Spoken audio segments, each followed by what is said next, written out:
وَلَقَدْ يَسَّرْنَا الْقُرْآنَ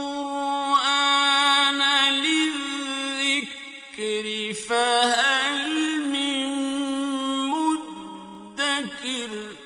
اور ہم نے قرآن کو سمجھنے کے لیے آسان کر دیا، تو کوئی ہے جو سوچے سمجھے۔ صوت القرآن، قرآن کی آواز۔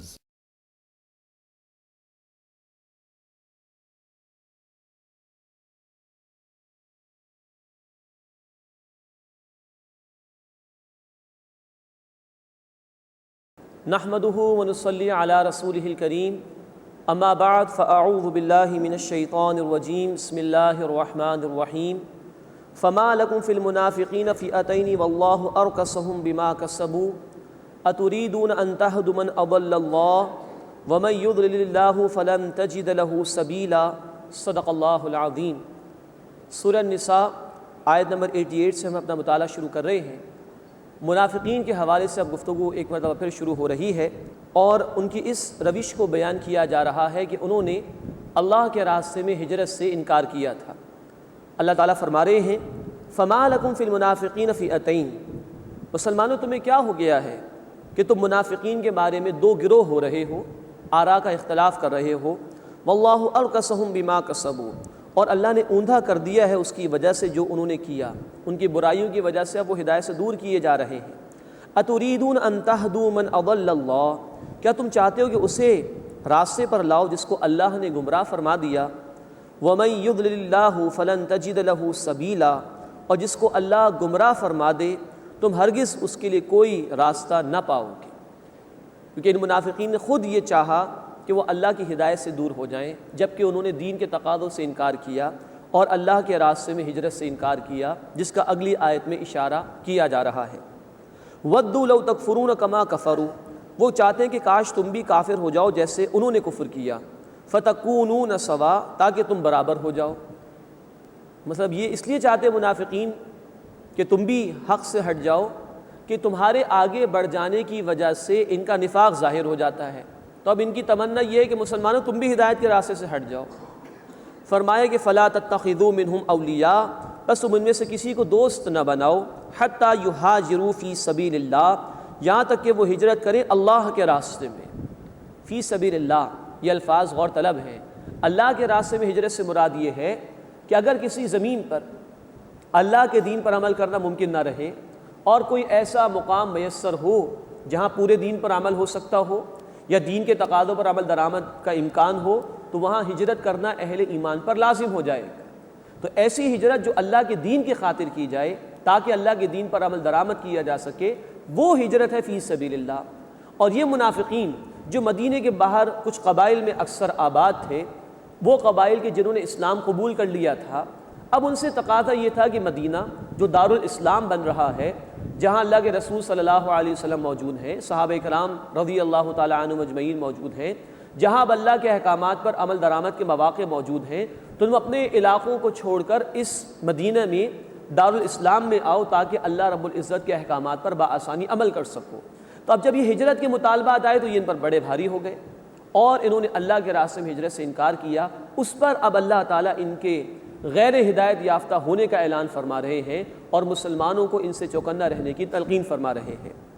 فرمایا فَلَا تَتَّخِذُوا مِنْهُمْ أَوْلِيَاءَ، بس تم ان میں سے کسی کو دوست نہ بناؤ، قلبی دوستی والا معاملہ اختیار نہ کرو، حَتَّى يُهَاجِرُوا فِي سَبِيلِ اللَّهِ، یہاں تک کہ وہ اللہ کے راستے میں ہجرت کریں۔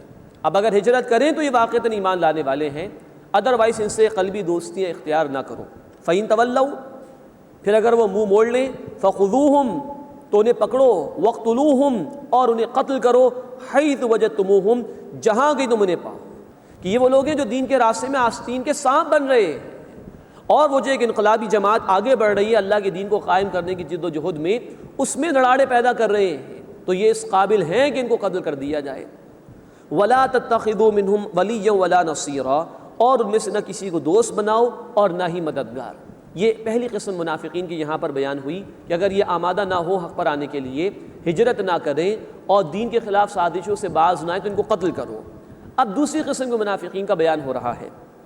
إِلَّا الَّذِينَ يَصِلُونَ إِلَىٰ قَوْمٍ بَيْنَكُمْ وَبَيْنَهُمْ مِيثَاقٌ، مگر وہ لوگ کہ جو تعلق رکھتے ہیں ایسی قوم سے کہ تمہارے اور اس قوم کے لوگوں کے درمیان کوئی معاہدہ ہے، او جاؤکم حصرت، یا اس حال میں تمہارے پاس آئے کہ تنگ ہو گئے ہیں صدورہم ان کے دل، ان یقاتلوکم او یقاتلوا قومہم، کہ وہ تم سے جنگ کریں یا اپنی قوم سے جنگ کریں۔ مراد یہ کہ یا تو منافقین کسی ایسی قوم میں موجود ہیں کہ جن سے تمہارا کوئی معاہدہ ہے، یا ایک کیٹیگری وہ بیان کی جا رہی ہے کہ کچھ وہ لوگ تمہارے پاس آ گئے ہیں کہ جنہوں نے ہتھیار ڈال دیے کہ نہ تم سے لڑیں گے نہ اپنی قوم سے لڑیں گے، تو ان کے متعلق کہا جا رہا ہے کہ ان کے خلاف پھر جنگ نہیں ہے، ان کے ساتھ رخصت کا معاملہ ہے، ان کو معاف کیا جا سکتا ہے۔ وَلَوْ شَاءَ اللَّهُ لَسَلَّطَهُمْ عَلَيْكُمْ، اور اگر اللہ چاہتا تو انہیں تم پر مسلط فرما دیتا، فَلَقَاتَلُوكُمْ، تو وہ ضرور تم سے جنگ کرتے۔ تو یہ اللہ کی مہربانی ہوئی کہ اس طرح کے آستین کے سانپوں سے اللہ نے تمہاری حفاظت فرمائی۔ فَإِنِ اعْتَزَلُوكُمْ، پھر اگر وہ تم سے کنارہ کش رہیں، فَلَمْ يُقَاتِلُوكُمْ، پھر تم سے قتال نہ کریں، وَأَلْقَوْا إِلَيْكُمُ السَّلَمَ، اور تمہاری طرف صلح کا پیغام پیش کریں، فَمَا جَعَلَ اللَّهُ لَكُمْ عَلَيْهِمْ سَبِيلًا، تو اللہ تعالیٰ نے ان کے مقابلے میں تمہیں کوئی راہ نہیں دی ہے، مراد اب ان کے خلاف ایکشن نہ لو۔ یہ دو کیٹیگریز بیان ہو گئیں، اب تیسری کیٹیگری کا بیان ہو رہا ہے منافقین کے حوالے سے۔ سَتَجِدُونَ آخَرِينَ، اب تم اور لوگوں کو پاؤ گے، یریدون ان یأمنوکم ویأمنوا قومہم، وہ چاہتے ہیں کہ تم سے بھی امن میں رہیں اور اپنی قوم سے بھی امن میں رہیں۔ کلما غدوا الی الفتنہ، جب کبھی وہ فتنے کی طرف بلائے جاتے ہیں، ارکسوا فیہا، اسی میں پڑ جاتے ہیں، یہ ان کی روش ہے۔ اعلان کبھی یہ کرتے ہیں کہ ہم امن پسند لوگ ہیں، لیکن جب بھی فتنے کی بات ہوگی آگے بڑھ کر اس کو قبول کریں گے، جب بھی دین کے اندر رکاوٹ ڈالنے کی بات آئے گی آگے بڑھ کے اس کو فالو کریں گے۔ فرمایا کہ فَإِن لَمْ يَعْتَزِلُوكُمْ، پھر اگر یہ گروہ تم سے کنارہ کشی اختیار نہ کرے، وَيُلْقُوا إِلَيْكُمُ السَّلَمَ، اور تمہاری طرف صلح کا پیغام پیش نہ کرے، وَيَكُفُّوا أَيْدِيَهُمْ، اور اپنے ہاتھ تم سے نہ روکے، فَخُذُوهُمْ، تو انہیں پکڑو، وَاقْتُلُوهُمْ، اور انہیں قتل کرو، حَيْثُ ثَقِفْتُمُوهُمْ، جہاں کہیں تم انہیں پاؤ۔ اب ان کے متعلق بھی کہہ دیا گیا تیسری گروہ کے متعلق، اگر یہ فساد پر آمادہ ہو جائیں، دین کے راستے میں رکاوٹ ڈالنے پر آمادہ ہو جائیں، تو پھر ان کو بھی قتل کیا جائے گا۔ وَأُولَٰئِكُمْ جَعَلْنَا لَكُمْ عَلَيْهِمْ سُلْطَانًا مُبِينًا، اور یہی لوگ ہیں ہم نے ان پر تمہیں کھلا اختیار دے دیا ہے کہ اگر یہ فتنے اور فساد پر آمادہ ہوں تو ان کو قتل کیا جا سکتا ہے۔ لیکن احکامات کو سمجھنے کی ضرورت ہے۔ اسلام ایک مکمل نظام زندگی ہے، it's a complete code of life. وہ اپنا غلبہ اور اسٹیبلشمنٹ چاہتا ہے، اس کے لیے ایک انقلابی جد و جہد کی ضرورت ہے، اور وہ لوگ کہ جن کے مفادات باطل نظام کے ساتھ وابستہ ہوں، ویسٹڈ انٹرسٹس ہوں جن کے، وہ کبھی بھی نہیں چاہیں گے کہ اللہ کا دین غالب ہو، تو یہ لوگ ہمیشہ حق کے راستے میں رکاوٹ بنتے ہیں، عدل اور انصاف کے قیام میں رکاوٹ بنتے ہیں۔ اب اگر یہ رکاوٹ کبھی بھی بنیں گے تو ان سے جنگ کرنے کا حکم دیا گیا ہے، ان کے ہاتھ توڑنے کا حکم دیا گیا ہے، تاکہ انقلابی جد و جہد آگے بڑھے، اللہ کا دین غالب اور قائم ہو، اور انسانیت کو عدل اور انصاف میسر آ سکے۔ اس کے بعد اگلی آیت میں قتل خطا کا حکم بیان ہو رہا ہے۔ ایک ہے قتل عمد، جان بوجھ کے کسی کو قتل کرنا، اس میں تو بالقصاص کا حکم ہے جو سورۃ البقرہ میں ہم نے پڑھا کہ قاتل کو قتل کیا جائے گا۔ ایک ہوتا ہے قتل خطا، انسان کی نیت نہیں تھی لیکن کوئی قتل ہو گیا اس کے ہاتھ سے، یہ ان انٹینشنل ہوتا ہے بالکل، اس کا حکم ہے جو اس مقام پر بیان کیا جا رہا ہے، اور اس کی بھی 3 صورتیں ہیں جو یہاں پر بیان کی گئی ہیں۔ فرمایا کہ وَمَا كَانَ لِمُؤْمِنٍ أَن يَقْتُلَ مُؤْمِنًا إِلَّا خَطَأً، اور کسی مومن کے شائن شان نہیں کہ وہ کسی مومن کو قتل کر دے مگر یہ کہ خطا کی وجہ سے، غلطی کی وجہ سے۔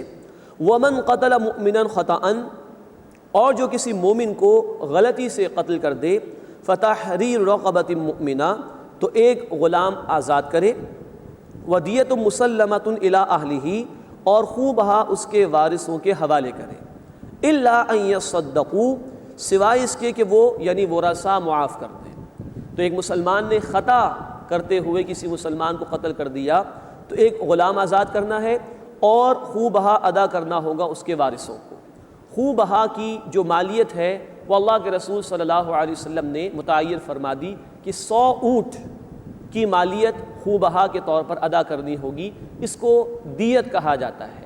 قصاص میں وہ قتل عمد کا معاملہ ہے، قاتل کو پھانسی دی جاتی ہے، جبکہ قتل خطا میں پھانسی کا معاملہ نہیں ہے، قتل کا معاملہ نہیں ہے بلکہ دیت ہے، خون بہا ادا کرنا ہوگا۔ یہ پہلی صورت کا بیان ہوا۔ اب دوسری صورت کا بیان ہے فَإِن كَانَ مِن قَوْمٍ عَدُوٍّ لَكُمْ وَهُوَ مُؤْمِنٌ، پھر اگر وہ تمہاری دشمن قوم سے ہو اور ہو بھی وہ مؤمن، فَتَحْرِيرُ رَقَبَةٍ مُؤْمِنَةٍ، تو آزاد کرنا ہوگا ایک مسلمان غلام۔ یہ مسلمان غلام کا ذکر پہلے بھی آیا تھا، پہلی صورت میں بھی فَتَحْرِيرُ رَقَبَةٍ مُؤْمِنَةٍ، ایک مسلمان غلام آزاد کرنا ہوگا۔ اب پھر کہا جا رہا ہے کہ دوسری صورت میں بھی کہ دشمن قوم میں تھا اور تھا بہرحال مسلمان جو کہ قتل ہو گیا، تو قاتل کو ایک مسلمان غلام آزاد کرنا ہوگا۔ اب اس دوسری صورت میں نوٹ فرمائیے کہ خون بہا کی ادائیگی نہیں ہے، اس سے کہ جو مسلمان قتل ہوا ہے فار اینی ریزن وہ کفار کے درمیان رہنے پر مجبور ہوگا، لیکن ہے تو کفار کی قوم کی طرف نا، اب اگر ان کو مال دیا جائے گا تو یہ ان کو تقویت دینے والی بات ہو جائے گی، اس لیے یہاں خون بہا کی ادائیگی نہیں ہے، صرف ایک مسلمان غلام آزاد کرنے کی بات ہے۔ تو یہ دوسری صورت کا بیان ہوا۔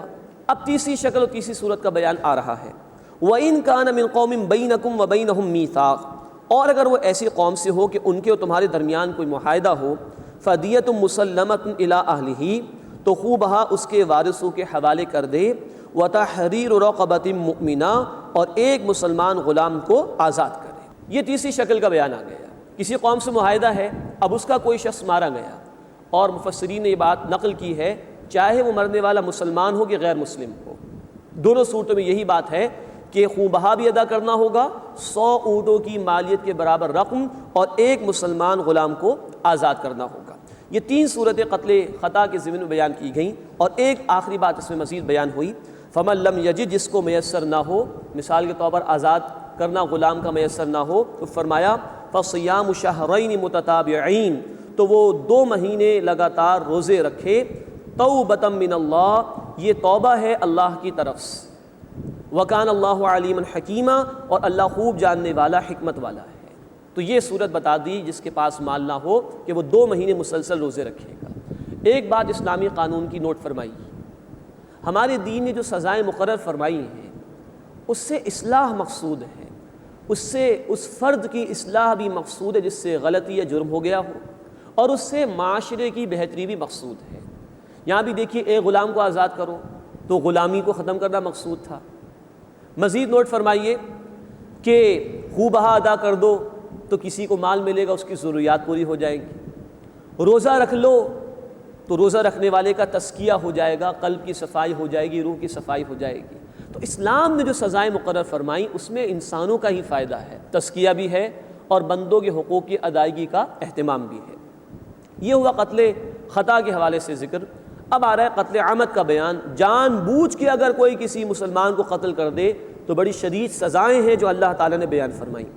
فرمایا وَمَن يَقْتُلْ مُؤْمِنًا مُتَعَمِّدًا، اور جو کسی مسلمان کو جان بوجھ کر قتل کر دے، فَجَزَاؤُهُ جَهَنَّمْ، تو اس کی سزا جہنم ہے، خالداً فیہا، وہ اس میں ہمیشہ ہمیشہ رہے گا، وَغَضِبَ اللَّهُ عَلَيْهِ، اور اس پر اللہ کا غضب ہوا، وَلَعَنَهُ، اور اللہ کی لعنت ہوئی، وَأَعَدَّ لَهُ عَذَابًا عَظِيمًا، اور اللہ نے اس کے لیے بہت بڑا عذاب تیار کر رکھا ہے۔ ایک مسلمان کے قتل پر یہ 4 سزائیں، جہنم، اللہ کا غضب، اللہ کی لعنت، اور عذاب عظیم۔ اور آج مسلمان کو قتل کر رہا ہے، ایک نہیں سینکڑوں کو قتل کیا جا رہا ہے، کہیں سیاسی مقاصد کے لیے، کہیں خاندانی دشمنیوں کی بنیاد پر، کہیں کچھ مذہبی تفرقوں کی بنیاد پر، مسلمان کو قتل کر رہا ہے۔ یہ سزائیں جو اللہ تعالیٰ نے قرآن حکیم میں بیان فرمائی، اللہ ہمیں اس کی سمجھ عطا فرمائے اور اپنے بھائیوں سے محبت کی توفیق عطا فرمائے، ان کے حقوق ادا کرنے کی توفیق عطا فرمائے۔ لیکن اگر کوئی جان بوجھ کے کسی مسلمان کو قتل کرتا ہے تو یہ سزائیں ہیں جو اللہ تعالیٰ نے بیان فرمائی۔ اللہ ہمیں اپنے احکامات کی سمجھ عطا فرمائے اور ان کے تقاضوں پر عمل کرنے کی توفیق عطا فرمائے۔ یا ایھا الذین آمنوا، اے وہ لوگوں جو ایمان لائے ہو، اذا ضربتم فی سبیل اللہ، جب تم زمین میں سفر کرو، فتبینوا، تو تحقیق کر لیا کرو، ولا تقولوا، اور مت کہو، لمن القی الیکم السلام، اسے کہ جو تمہیں سلام پیش کرے، لست مؤمنا، کہ تم مومن نہیں ہو، تبتغون عرض الحیات الدنیا، کیا تم دنیا کی زندگی کا سامان چاہتے ہو، فعند اللہ مغانم کثیرہ، تو اللہ کے پاس بہت ساری غنیمتیں ہیں. کذالک کنتم من قبل، تم اسی طرح تھے اس سے پہلے. فمن اللہ علیکم، تو اللہ نے تم پر احسان فرمایا. فتبینوا، بس تحقیق کر لیا کرو. ان اللہ کان بما تعملون خبیرا، بے شک جو کچھ تم کرتے ہو اللہ اس سے خوب واقف ہے. اس آیت کے پیچھے ایک واقعہ ہے جو کہ بخاری شریف میں آتا ہے. بعض صحابہ کسی قتال کی مہم پر گئے ایک مقام پر، اور راستے میں ایک شخص مل گیا جس کے پاس بکریاں اور مال و اسباب تھا. اس نے کہا کہ السلام علیکم. صحابہ نے محسوس کیا کہ یہ تو جان بچانے کے لیے اسلام کا اظہار کر رہا ہے، اس کو قتل کر دیا. جب یہ معاملہ اللہ کے رسول صلی اللہ علیہ وسلم کی بارگاہ میں پیش ہوا تو آپ نے ناپسند فرمایا، اور قرآن نے بھی کہا کہ تحقیق کر لیا کرو. کسی کے دل میں کیا ہے وہ اللہ جانتا ہے، لیکن جو اوپنلی کہتے کہ میں نے اشہدو ان لا الہ الا اللہ، اللہ کو ایک مانا، واشہدو ان محمدا عبدہ ورسولہ صلی اللہ علیہ وسلم، اور مانا کہ محمد صلی اللہ علیہ وسلم اللہ کے بندے اور رسول ہیں، ہمیں آن دا فیس ویلیو اس کے ایمان کو قبول کرنا ہوگا. تو فرمایا تحقیق کر لیا کرو، اور فرمایا کہ تم بھی پہلے ایسے ہی تھے. صحابہ کرام رضی اللہ تعالیٰ عنہ مجمعین کے متعلق اللہ کے رسول صلی اللہ علیہ وسلم نے فرمایا، یہ بخاری شریف میں ہے، کہ دیکھو پہلے تم بھی ایسے تو تھے، تم بھی اپنے دلوں میں ایمان چھپاتے تھے. اور قرآن نے بھی کہا تم بھی اسی طرح پہلے تھے، چھپاتے تھے. تو ممکن ہے اس شخص نے بھی اب تک پوشیدہ رکھا ہو اپنے ایمان کو، مسلمان نظر آئے تو اظہار کر دیا ہو. تو فتبینوا، تحقیق کر لیا کرو. ان اللہ کان بما تعملون خبیرا، بے شک جو کچھ تم کرتے ہو اللہ اسے خوب دیکھنے والا ہے. اس کے بعد اللہ کے راستے میں جہاد کرنے والوں اور بغیر عذر کے بیٹھ رہنے والوں کا ذکر ہو رہا ہے. فرمایا کہ لا یستوی القاعدون من المؤمنین غیر اولی الضرر، بغیر عذر بیٹھ رہنے والے اہل ایمان میں سے، والمجاہدون فی سبیل اللہ باموالہم وانفسہم، اور اللہ کے راستے میں اپنے مالوں اور اپنی جانوں سے جہاد کرنے والے برابر نہیں ہیں. ہاں کوئی عذر ہو تو بات الگ ہے. چنانچہ بخاری شریف کی حدیث ہے، ایک صحابی تھے، نابینا تھے، عبداللہ ابن ام مکتوم رضی اللہ تعالیٰ عنہ. وہ اللہ کے رسول کے پاس آئے کہ اللہ کے رسول صلی اللہ علیہ وسلم، میں اور میرے جیسے بہت سے لوگ نابینا ہیں، ہم تو اللہ کے راستے میں قتال نہیں کر سکتے. تو اللہ نے ان کا ایکسیپشن بیان کر دیا اور الفاظ آئے غیر اولی الضرر، اگر کوئی عذر ہو تو ان پر کوئی حرج نہیں ہے. ادروائز فرمائے کہ جو اللہ کے راستے میں جہاد کر رہے ہیں اپنے مالوں اور اپنی جانوں سے، اور جو گھر پر بیٹھے ہیں بغیر عذر کے، وہ برابر نہیں ہیں. فضل اللہ المجاہدین باموالہم وانفسہم، اللہ نے فضیلت عطا فرمائی جہاد کرنے والوں کو اپنے مالوں اور اپنی جانوں سے، علی القاعدین درجہ، ان پر کہ جو گھر بیٹھ رہنے والے ہیں. تو اللہ نے درجات بھی عطا فرمائے، فضیلتیں بھی عطا فرمائی جہاد کرنے والوں کو بیٹھ رہنے والوں کے مقابلے میں. ہاں فرمایا کہ وَكُلًّا وَعَدَ اللَّهُ الْحُسْنَى، ہر ایک سے اللہ تعالیٰ نے اچھا وعدہ فرمایا ہے. اب یہاں بھی نوٹ فرمائیے، یہ نفیر عام نہیں ہے. نفیر عام کا مطلب ہے کہ پھر ہر ایک کا نکلنا ضروری ہے، وہ فرض عین کی بات ہو جائے گی. وہ معاملہ ہوا ہے غزوہ تبوک کے موقع پر سن 9 ہجری میں، جس کا ذکر آئے گا تفصیل سے سورۃ التوبہ میں. ابھی فرض کفایہ کے درجے میں ہے، نفیر عام نہیں ہے. تو جو گھر بیٹھ رہے ہیں ان پر کوئی نکیر تو نہیں کی جا رہی، لیکن ابھارا جا رہا ہے، موٹیویٹ کیا جا رہا ہے کہ جو نکل رہے ہیں اللہ کے راستے میں ان کا درجہ بہرحال بڑا ہے، ان کے لیے فضائل زیادہ ہیں. وفضل اللہ المجاہدین علی القاعدین اجرا عظیما، اور اللہ نے جہاد کرنے والوں کو بیٹھ رہنے والوں پر فضیلت عطا فرمائی اور اجر عظیم عطا فرمایا. درجات منہ ومغفرۃ ورحمہ، اس کی طرف سے درجات ہیں اور بخشش ہے. وکان اللہ غفورا رحیما، اور اللہ تعالیٰ بہت بخشنے والا، رحم فرمانے والا ہے. اب پھر منافقین کا ذکر آ رہا ہے کہ جو ہجرت نہیں کر رہے تھے اللہ تعالیٰ کے راستے میں. فرمایا کہ ان الذین توفاہم الملائکہ، بے شک وہ لوگ جن کی فرشتے جان نکالتے ہیں اس حال میں کہ ظالمی انفسہم، وہ اپنے اوپر ظلم کرنے والے ہوتے ہیں، یعنی منافقین. قالوا فیما کنتم، فرشتے سوال کرتے ہیں تم کس حال میں تھے؟ قالوا، وہ جواب دیتے ہیں کنا مستضعفین فی الارض، ہم تو بڑے کمزور تھے، زمین میں بے بس بنا دیے گئے تھے. قالوا، فرشتے کہتے ہیں الم تکن ارض اللہ واسعہ، کیا اللہ کی زمین وسیع نہیں تھی؟ فتہاجروا فیہا، کہ تم اس میں ہجرت کر جاتے، جیسے اور لوگوں نے ہجرت کی، دین کی خاطر کی ہے، اللہ کا حکم مانتے ہوئے کی ہے، تم بھی کر لیتے. فاولئک مأواہم جہنم، یہی لوگ ہیں ان کا ٹھکانہ جہنم ہے. وساءت مصیرا، اور وہ پلٹنے کے اعتبار سے بری جگہ ہے. اللہم اجرنا من النار، اے اللہ ہمیں آگ کے عذاب سے محفوظ فرما. اب بتایا جا رہا ہے کہ کن لوگوں پر نکیر نہیں ہوگی. کون سے لوگ ہیں جو ایکسیپٹڈ ہیں، جن کو ایکسیپشن دے دیا گیا ہے، استثناء دے دیا گیا ہے. الا المستضعفین من الرجال والنساء والولدان، سوائے وہ کہ جو بے بس ہیں مردوں اور عورتوں اور بچوں میں سے. لا یستطیعون حیلۃ، وہ کوئی تدبیر نہیں کر سکتے. ولا یہتدون سبیلا، اور نہ کوئی راستہ پاتے ہیں. تو یہ جو مجبور ہیں ان پر تو کوئی حرج نہیں، لیکن جو ویل آف ہیں، ہٹے کٹے ہیں، دنیا خوب بسر کر رہے ہیں، وہ اللہ کے راستے میں نہ نکلے، وہ ہجرت نہ کریں، تو ان کے لیے پھر جہنم کا عذاب ہے. اب یہاں ایک بات نوٹ فرمائیے، جب نظام باطل کا ہو اور اللہ کی کامل فرمانبرداری ممکن نہ ہو تو دو ہی صورتیں ہیں. یا تو بندہ اس علاقے کو چھوڑ کے کسی ایسے علاقے میں جائے جہاں دین پر مکمل طور پر عمل کرنے کے مواقع موجود ہوں، اور اگر کوئی ایسا علاقہ زمین پر نہیں تو جس مقام پر بھی ہے وہاں رہتے ہوئے اس کو انڈر پروٹیسٹ رہنا چاہیے، دین کے غلبے کے لیے جد و جہد کرنی چاہیے. تیسری کوئی صورت ہی نہیں ہو سکتی. یا تو ہجرت کرو، اور ہجرت کے مواقع نہیں تو اسی مقام پر رہ کر اللہ کے دین کے غلبے کے لیے جد و جہد کرو، تاکہ دین غالب اور قائم ہو تو پورے کے پورے دین پر عمل ہو سکے اور اللہ کی کامل عبادت ہو سکے. تیسرا کوئی آپشن نہیں ہے. اللہ ہمیں توفیق عطا فرمائے کہ ہم اللہ کے دین کو تھامنے والے اور اس کو قائم کرنے والے بنے، تاکہ ہماری عبادت اللہ کے حضور میں مکمل ہو سکے. تو فرمائے کہ ولا یہتدون سبیلا، اور نہ یہ لوگ کوئی راستہ پاتے ہیں. فَأُولَٰئِكَ عَسَى اللَّهُ أَن يَعْفُوَ عَنْهُمْ، تو امید ہے کہ ایسے لوگوں کو اللہ معاف فرما دے گا. وَكَانَ اللَّهُ عَفُوًّا غَفُورًا، اور اللہ معاف فرمانے والا، بخش دینے والا ہے. وَمَن يُهَاجِرْ فِي سَبِيلِ اللَّهِ، اور جو اللہ کے راستے میں ہجرت کرے گا، يَجِدْ فِي الْأَرْضِ مُرَاغَمًا كَثِيرًا وَسَعًا، وہ زمین میں پناہ گاہ بھی پائے گا اور بہت کشادگی بھی پائے گا. وَمَن يَخْرُجْ مِن بَيْتِهِ مُهَاجِرًا إِلَى اللَّهِ وَرَسُولِهِ، اور جو اپنے گھر سے ہجرت کر کے نکلے گا اللہ تعالیٰ اور اس کے رسول صلی اللہ علیہ وسلم کی طرف، ثم يدركه الموت، پھر اس کو موت آ پکڑے گی، فقد وقع اجرہ علی اللہ، تو اس کا اجر اللہ کے ہاں طے ہو گیا، اس کی نیت پر بھی اس کو ثواب دے دیا جائے گا. وکان اللہ غفورا رحیما، اور اللہ بہت بخش دینے والا، مسلسل رحم فرمانے والا ہے.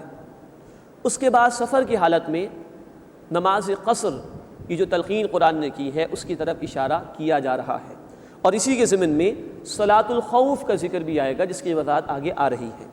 فرمائیں کہ وَإِذَا ضَرَبْتُمْ فِي الْأَرْضِ، اور جب تم زمین میں سفر کرو، فَلَيْسَ عَلَيْكُمْ جُنَاحٌ، تو تم پر کوئی حرج نہیں ہے، أَن تَقْصُرُوا مِنَ الصَّلَاةِ، کہ تم نماز میں قصر کر لو. یعنی جو 4 رکعت والی نمازیں ہیں، ظہر، عصر اور عشاء، ان کے فرائض 4 کے بجائے 2 ادا کیے جاتے ہیں نماز قصر میں، جبکہ فجر کے 2 ہی فرائض ہیں اور مغرب کے 3 ہی فرائض ادا کیے جاتے ہیں. تو فرمایا کہ جب تم زمین میں سفر کرو تو تم پر کوئی حرج نہیں ہے کہ تم نماز میں قصر کر لو. ان خفتم ان یفتنکم الذین کفروا، اگر تمہیں ڈر ہو کہ تمہیں ستائیں گے کفر کرنے والے. ان الکافرین کانوا لکم عدوا مبینا، بے شک کافر تمہارے لیے کھلے دشمن ہیں. اب یہاں ایک اشکال پیدا ہو جاتا ہے کہ شاید یہ جو قرآن نے سہولت دی ہے یہ تو مشکلات کے موقع پر جب خوف ہو کفار کا اسی وقت نماز قصر کی جا سکتی ہے، یہ بات درست نہیں. اور اس کو سمجھنے کے لیے ہمیں سنت رسول صلی اللہ علیہ وسلم سے سہارا لینا ہوگا. اللہ کے رسول صلی اللہ علیہ وسلم نے ہمیشہ سفر کی حالت میں قصر نماز ادا فرمائی ہے. 4 جو فرائض ہوتے ہیں اس میں 2 فرائض آپ نے ادا فرمائے ہیں. تو جب انسان سفر کی حالت میں ہو تو نماز قصر کی تلقین ہمارے دین نے کی ہے. یہ اللہ کی طرف سے سہولت ہے، اس سے فائدہ اٹھانا چاہیے. اور اللہ کے رسول صلی اللہ علیہ وسلم کے عمل نے بتا دیا، چاہے دشمن کا خوف ہو یا نہ ہو، خوف کی کیفیات ہو یا نہ ہو، ہر سفر میں آپ صلی اللہ علیہ وسلم نے قصر نماز کی ادائیگی کا اہتمام فرمایا ہے. اس کے بعد ایک خاص نماز کا ذکر ہو رہا ہے، اور وہ یہ کہ عین میدان جنگ میں جب صفیں بن چکی ہوں اور 2 افواج صف آرا بھی ہیں اور مقابلہ بھی ہو رہا ہے، اس موقع پر جلدی کیسے نماز ادا کی جائے اس کا ذکر آ رہا ہے. اس کو صلاۃ الخوف کہا جاتا ہے. فرمایا کہ وَإِذَا كُنْتَ فِيهِمْ، اور اے نبی صلی اللہ علیہ وسلم جب آپ ان کے درمیان موجود ہوں، فَأَقَمْتَ لَهُمُ الصَّلَاةَ، پھر ان کے لیے نماز قائم کریں، فَلْتَقُمْ طَائِفَةٌ مِّنْهُمْ مَعَكَ، تو چاہیے کہ ان میں سے ایک جماعت آپ کے ساتھ کھڑی ہو جائے. وَلْيَأْخُذُوا أَسْلِحَتَهُمْ، اور چاہیے کہ وہ اپنے ہتھیار لے لیں، یعنی ایک گروپ آپ کے ساتھ نماز ادا کرے باجماعت.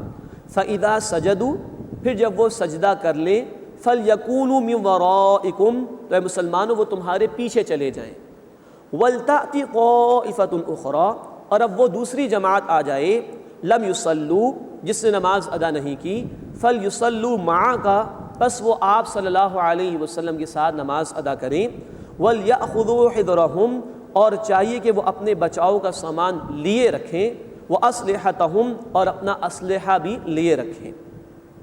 وَدَّ الَّذِينَ كَفَرُوا کفر کرنے والے چاہتے ہیں، لَوْ تَغْفُلُونَ عَنْ أَسْلِحَتِكُمْ وَأَمْتِعَاتِكُمْ کہ کہیں تم اپنے ہتھیار سے اور اپنے سامان سے غفلت میں آ جاؤ، فَيَمِيلُونَ عَلَيْكُمْ مَيْلَةً وَاحِدَةً تو وہ تم پر اچانک ایک ہی دفعہ ٹوٹ پڑیں، وَلَا جُنَاحَ عَلَيْكُمْ اور تم پر کوئی گناہ نہیں، إِن كَانَ بِكُمْ أَذًى مِّن مَطَرٍ أَوْ كُنتُم مَّرْضَىٰ کہ اگر تمہیں بارش کی وجہ سے تکلیف ہو یا تم بیمار ہو، ان تضعوا اسلحتکم کہ تم اپنا اسلحہ اتار کر رکھ دو، وخذوا حذرکم اور ہاں اپنے بچاؤ کا سامان لے لو، ان اللہ اعد للکافرین عذابا مہینا بے شک اللہ تعالیٰ نے کفر کرنے والوں کے لیے ذلت والا عذاب تیار کر رکھا ہے۔ اب اس آیت میں پہلی بات تو یہ نوٹ فرمائیے، یہ صلاۃ الخوف کا ذکر قرآن نے اس مقام پر کیا ہے۔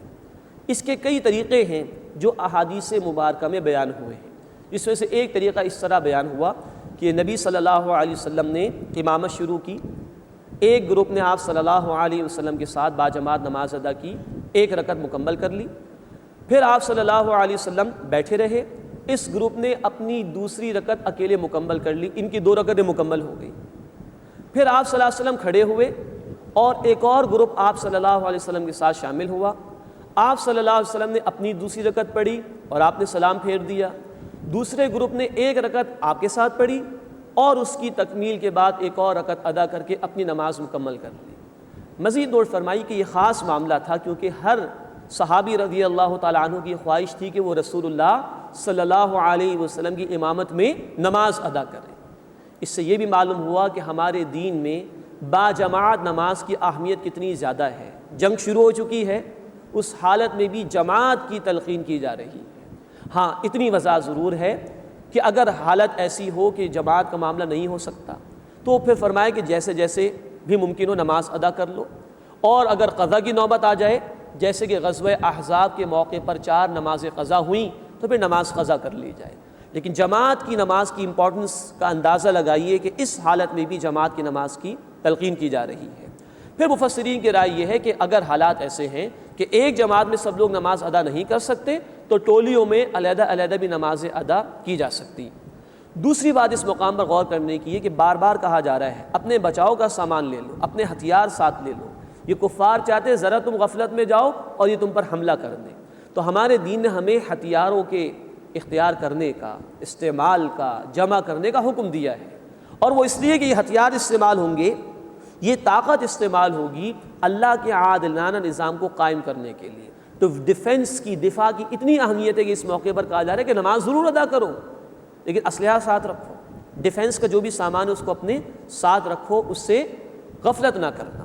فرمایا وَخُذُوا حِذْرَكُمْ اور اپنا بچاؤ لے لو، ان اللہ اعد للکافرین عذابا مہینا بے شک اللہ تعالیٰ نے کفر کرنے والوں کے لیے ذلت والا عذاب تیار کر رکھا ہے۔ فَإِذَا قَضَيْتُمُ الصَّلَاةَ پھر جب تم نماز ادا کر لو، فَاذْكُرُوا اللَّهَ قِيَامًا وَقُعُودًا وَعَلَىٰ جُنُوبِكُمْ تو اللہ کا ذکر کرو کھڑے ہوتے ہوئے بھی اور بیٹھتے ہوئے بھی اور اپنی کروٹوں پر لیٹتے ہوئے بھی، ہر حال میں اللہ کا ذکر۔ نماز تو ادا کرنی ہی کرنی ہے، لیکن سورہ العنکبوت آیت نمبر 45 میں کہا گیا وَلَذِكْرُ اللَّهِ أَكْبَرُ نماز ادا کرو۔ نماز بے حیائی و بری باتوں سے روکتی ہے لیکن اللہ کا ذکر سب سے بڑی شے ہے، اسی لیے اللہ کے رسول صلی اللہ علیہ وسلم نے نمازوں کی ادائیگی کے بعد بھی ہمیں اوراد اور اذکار سکھائے ہیں۔ اللہم اعنی علی ذکرک و شکرک و حسن عبادتک، اللہم انت السلام و منک السلام تبارک یا ذا الجلال والاکرام۔ یہ تسبیح فاطمہ سکھائی گئی، 33 مرتبہ سبحان اللہ، 33 مرتبہ الحمدللہ، 33 مرتبہ اللہ اکبر، اور ایک روایت کے مطابق 34 مرتبہ اللہ اکبر۔ تو یہ ذکر نماز کے بعد بھی مطلوب ہے، اور ہر حال میں چاہے انسان کھڑا ہو، بیٹھا ہو، لیٹ رہا ہو، اس وقت بھی اللہ کا ذکر جاری رکھنا چاہیے۔ تو نماز تو اللہ کی یاد کا ذریعہ ہے، وہ اللہ کو یاد دلاتی ہے۔ سورہ طٰہٰ آیت نمبر 14 میں کہا گیا اقیم الصلاۃ لذکری، نماز قائم کرو میری یاد کے لیے۔ لیکن یہ یاد، یہ ذکر 24 گھنٹے مطلوب ہے۔ اللہ ہمیں ہر آن، ہر لحظہ، ہر لمحہ اپنا ذکر کرنے کی توفیق عطا فرمائے۔ اس کے بعد اب بتایا جا رہا ہے کہ یہ تو حالت خوف کا معاملہ ہوا، جلدی جلدی نماز ادا کر لی، جیسا بھی موقع میسر آیا نماز ادا کر لی۔ لیکن جب امن کی کیفیت ہو تو فرمایا فَإِذَا اطْمَأْنَنْتُمْ، پھر جب تم مطمئن ہو جاؤ فَأَقِیمُوا الصَّلَاةَ، تو نماز قائم کرو۔ یعنی اب اس کے پورے آداب کے ساتھ، طہارت کے آداب، نماز میں جو ارکان ہیں ان کی ادائیگی کے آداب، توجہ اللہ کی طرف ہونا، آرام آرام سے اطمینان سے نماز کو ادا کرنا۔ فَأَقِیمُوا الصَّلَاةَ، نماز قائم کرو۔ إِنَّ الصَّلَاةَ كَانَتْ عَلَى الْمُؤْمِنِينَ كِتَابًا مَوْقُوتًا، بے شک نماز اہل ایمان پر مقررہ اوقات میں فرض کی گئی ہے۔ 5 وقت کی نماز اللہ نے فرض فرمائی ہے، اور اس کے اوقات بخاری شریف اور دیگر احادیث کی کتابوں میں نبی کریم صلی اللہ علیہ وسلم نے بیان فرما دیے، جس پر الحمدللہ مسلمانوں کا عمل بھی ہے۔ جبریل امین علیہ السلام نے ایک مرتبہ آ کر تمام نمازوں کے آغاز کے اوقات بتائے، یہ بخاری شریف میں تفصیل ہے، اور دوسری مرتبہ آ کر تمام نمازوں کے اختتامی اوقات بتا دیے، اور اسی پر آج امت کا عمل ہے۔ لیکن فرمائے کہ نماز اہل ایمان پر مقررہ اوقات میں فرض ہے۔ 5 وقت کی نماز اللہ نے روزانہ فرض قرار دی ہے۔ اللہ ہمیں تمام نمازیں پابندی کے ساتھ ادا کرنے کی توفیق عطا فرمائے۔ مردوں کے لیے جماعت کی پابندی لازم ہے، 27 گنا زیادہ ثواب ملتا ہے، بخاری شریف کی حدیث ہے۔ اللہ ہمارے مردوں کو جماعت کی پابندی کے ساتھ نماز کا اہتمام کرنے کی توفیق عطا فرمائے۔ وَلَا تَهِنُوا فِي ابْتِغَاءِ الْقَوْمِ، اور کفار کے قوم کا پیچھا کرنے میں ہمت نہ ہارو۔ بڑا اپیلنگ انداز ہے اللہ رب العزت کا۔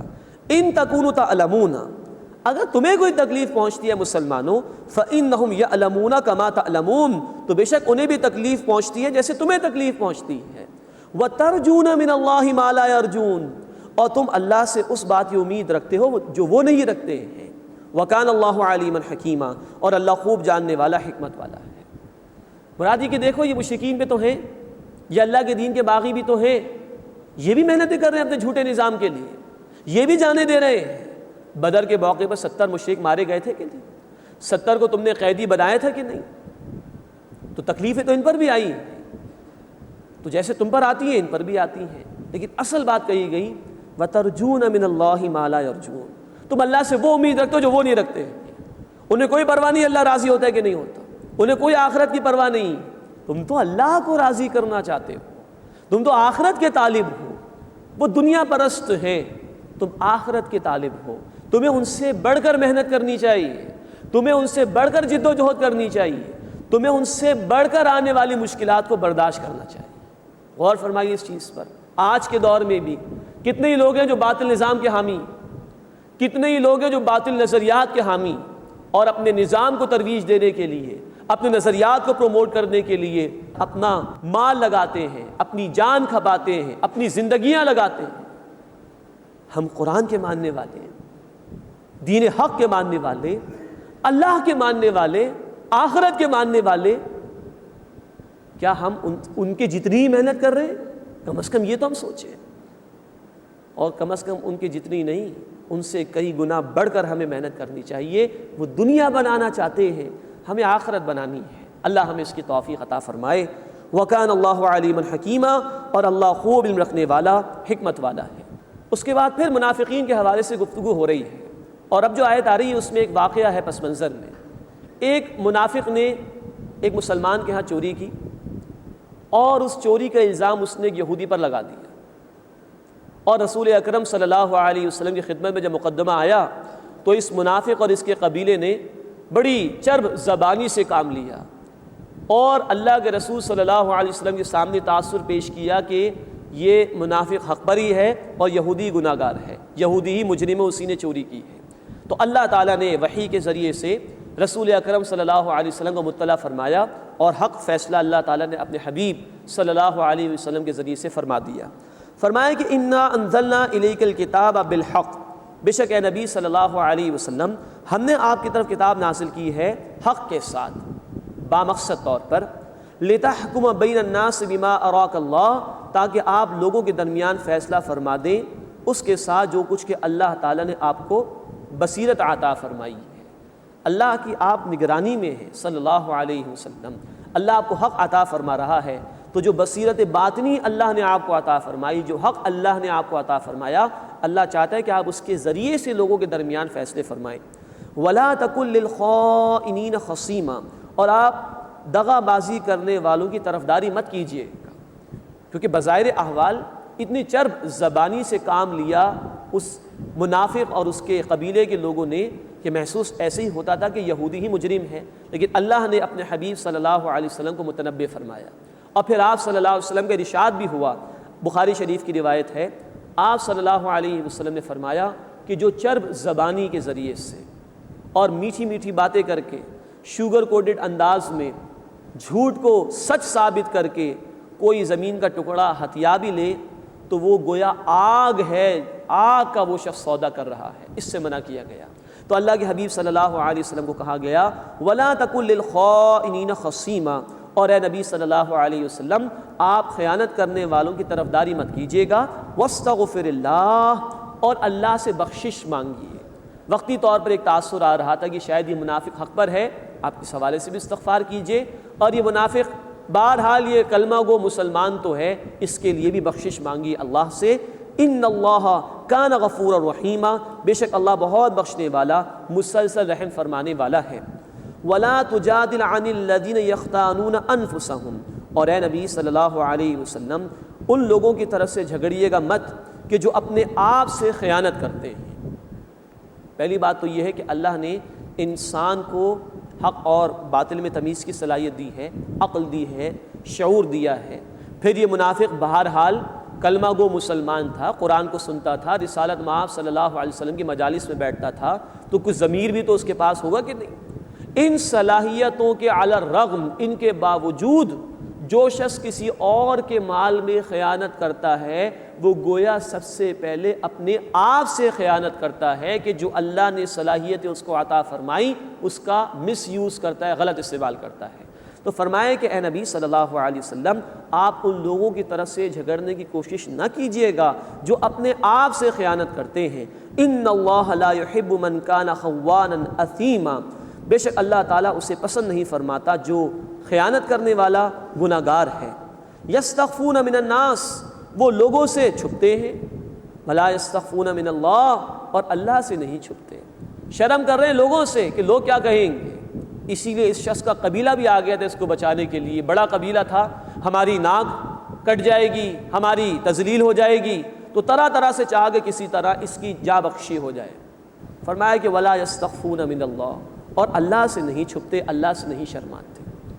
انسان کو غور کرنا چاہیے، جب وہ گناہ کرتا ہے تو دیکھ رہا ہوتا ہے کہ مجھے کوئی دیکھ تو نہیں رہا، لوگوں کا خوف ہوتا ہے کوئی دیکھ نہ لے مجھے۔ اس وقت سوچنا چاہیے ہمیں اللہ کا خوف ہے کہ نہیں۔ وَهُوَ مَعَكُمْ أَيْنَمَا كُنْتُمْ، سورۃ الحدید میں اللہ فرماتے ہیں تم جہاں کہیں بھی ہوتے ہو اللہ تمہارے ساتھ ہوتا ہے۔ سورہ قاف آیت نمبر 16 میں اللہ نے فرمایا نحن اقرب الیہ من حبل الورید، ہم انسان کی شہرک سے بھی زیادہ اس کے قریب ہیں۔ اللہ ہمیں سوچنے کی توفیق دے ہم کتنا لوگوں سے ڈرتے ہیں، کتنا اللہ سے ڈرتے ہیں۔ حالانکہ یاد رکھیے جواب دہی ہمیں لوگوں کے سامنے نہیں کرنی، سوال جواب لوگ نہیں کریں گے ہم سے، اکاؤنٹیبلٹی محاسبہ اللہ کے سامنے ہے، اس کا خوف ہونا چاہیے۔ اللہ اپنا خوف ہمیں عطا فرمائے اور گناہوں سے بچنے کی توفیق عطا فرمائے۔ یستخفون من الناس، وہ لوگوں سے چھپتے ہیں، شرماتے ہیں۔ ولا یستخفون من اللہ، اور اللہ سے نہیں شرماتے، اللہ سے نہیں چھپتے۔ وَهُوَ مَعَهُمْ إِذْ يُبَيِّتُونَ مَا لَا يَرْضَى مِنَ الْقَوْلِ، حالانکہ وہ اللہ ان کے ساتھ ہوتا ہے جبکہ راتوں کو وہ مشورہ کرتے ہیں وہ بات کہ جو اللہ کو پسند نہیں ہے، اللہ تب بھی ان کے ساتھ ہوتا ہے۔ وَكَانَ اللَّهُ بِمَا يَعْمَلُونَ مُحِيطًا، اور جو کچھ وہ کرتے ہیں اللہ اس کا احاطہ کیے ہوئے ہیں۔ اب وہ جو منافق تھا اس کے جو قبیلے کے لوگ اس کی طرفداری کر رہے تھے ان سے خطاب ہو رہا ہے۔ ہا انتم ہؤلاء جادلتم عنہم فی الحیات الدنیا، یہ تم ہی لوگ تو ہو کہ تم نے ان کی طرف سے دنیا کی زندگی کے بارے میں جھگڑا کر لیا۔ فمن یجادل اللہ عنہم یوم القیامہ، تو کون اللہ کے مقابلے میں اللہ کے سامنے ان کے حوالے سے جھگڑا کرے گا قیامت کے دن؟ ام من یکون علیہم وکیلا، یا کون ان کا وکیل ہوگا؟ دنیا میں کوئی سفارش کام آ گئی، دنیا میں کسی کے تعلقات سے تم نے فائدہ اٹھا لیا. آج بھی ہمارے معاشرے میں جھوٹی گواہی دلوائی، کسی کا مال ہڑپ کروا لیا، جھوٹی گواہی دلوائی، مقدمے کا فیصلہ اپنے حق میں کروا لیا، سفارش لگوائی، کسی کا مال غصب کر لیا. یہ دنیا میں ہو سکتا ہے. پھر لوگ طرفداری کے لیے بھی آ جاتے ہیں، پی آر بھی لوگوں کی کام آ جاتی، سفارشیں بھی آنا شروع ہو جاتی. اللہ فرما رہے کہ دنیا میں تو تم لوگوں کی طرفداری کر لیتے ہو، غلط بیانی کے ذریعے سے، پیسہ کھلا کر، رشوتیں دے کر. بتاؤ جب قیامت میں اللہ کے حضور میں پیشی ہوگی، کون ہوگا ایسے لوگوں کا وکیل؟ کون ہوگا جو مجرمین کی طرف سے جواب دہی کرے گا؟ کون ہوگا جو اللہ کے مقابلے میں کھڑا ہو کر بات کر سکے گا کسی مجرم کے لیے، کسی گناہ گار کے لیے؟ سوال ہی پیدا نہیں ہوتا. وہاں فرمایا کیا ہوگا؟ وَمَن يَعْمَلْ سُوءًا أَوْ يَظْلِمْ نَفْسَهُ، اور جو کوئی برا کام کرے یا اپنی جان پر ظلم کرے، ثم يستغفر اللہ، پھر اللہ سے بخشش چاہے، یجد اللہ غفور الرحیمہ، تو وہ اللہ کو بخشنے والا، رحم فرمانے والا پائے گا. لوگ کام نہیں آ سکتے، اللہ سے مانگ لو، اللہ سے بخشش مانگ لو، اللہ تمہیں معاف فرما دے گا، اللہ تم پر رحم فرما دے گا. فرمایا کہ وَمَن يَعْمَلْ سُوءًا أَوْ يَظْلِمْ نَفْسَهُ، اور جو کوئی برا کام کرے یا اپنی جان پر ظلم کرے، ثم يستغفر اللہ، پھر اللہ سے بخشش مانگے، یجد اللہ غفور الرحیمہ، تو وہ اللہ کو بخشنے والا، مہربان پائے گا. اللہ کا دروازہ کھلا ہے. لیکن فرمایا وَمَن يَكْسِبْ إِثْمًا، اور جو کوئی گناہ کمائے گا، فَإِنَّمَا يَكْسِبُهُ عَلَى نَفْسِهِ، تو اس کا وبال اسی پر ہوگا، اس کی جگہ کوئی اور جواب نہیں دے گا. وَكَانَ اللَّهُ عَلِيمًا حَكِيمًا، اور اللہ خوب علم رکھنے والا، حکمت والا ہے. وَمَن يَكْسِبْ خَطِيئَةً أَوْ إِثْمًا، اور جو کوئی خطا یا گناہ کمائے گا، ثُمَّ يَرْمِي بِهِ بَرِيئًا، پھر اس کی تہمت کسی بے گناہ پر لگائے گا، فَقَدِ احْتَمَلَ بُهْتَانًا وَإِثْمًا مُبِينًا، تو اس نے بڑا بھاری بہتان اور واضح گناہ اپنے اوپر لاد لیا. گناہ تم نے کیا اور الزام کسی اور پر لگا رہے ہو. دنیا میں شاید بچ جاؤ گے، لیکن اللہ کی نگاہوں میں یہ بہت بڑا گناہ ہے، اللہ کی نگاہوں میں یہ بہت بڑا بہتان ہے. اور جب اللہ کے حضور میں پیشی ہوگی تو اللہ لازماً اس کے متعلق سوال فرمائے گا. فرمایا وَلَوْلَا فَضْلُ اللَّهِ عَلَيْكَ وَرَحْمَتُهُ، اور اے نبی صلی اللہ علیہ وسلم، اگر آپ پر اللہ کا فضل اور اس کی رحمت نہ ہوتی، لَهَمَّ طَائِفَةٌ مِّنْهُمْ أَن يُضِلُّوكَ، تو ان میں سے ایک جماعت نے تو آپ کو غلطی میں ڈالنے کا فیصلہ کر ہی لیا تھا. وَمَا يُضِلُّونَ إِلَّا أَنفُسَهُمْ، اور وہ نہیں بہکا رہے تھے مگر اپنے آپ کو. وَمَا يَضُرُّونَكَ مِن شَيْءٍ، اور وہ آپ صلی اللہ علیہ وسلم کا کچھ بھی نہیں بگاڑ سکتے. وَأَنزَلَ اللَّهُ عَلَيْكَ الْكِتَابَ وَالْحِكْمَةَ، اور اللہ نے آپ صلی اللہ علیہ وسلم پر کتاب اور حکمت نازل فرمائی.